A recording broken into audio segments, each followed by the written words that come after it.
the late great Buck O'Neill said they asked him because obviously you manage a great team there here in Los Angeles, star-studded team, and they asked Buck. They say, "Well, Buck, how did you handle managing Satchel Paige?"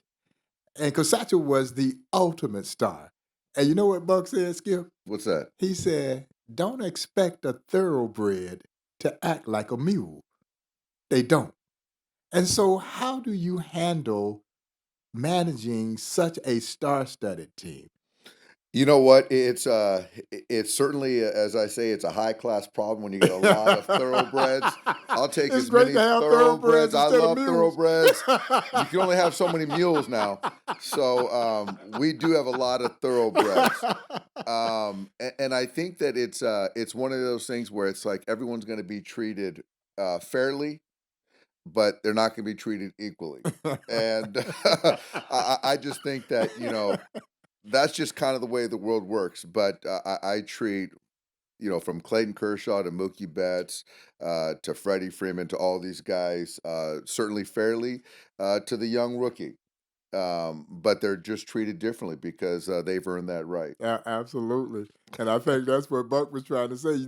Number one, Satchel was going to do what Satchel wanted to do. He was. You can reel him in, and he was going to do it in the confines of what was necessary to help the team win. And I think everybody understood that because, as they would always say, it was no shame. The Monarchs would ride into town, and it was Satchel Paige and the Kansas City Monarchs. It was his show. It was his show. And Skip, nobody was going to say a disparaging word because Satchel was the meal ticket.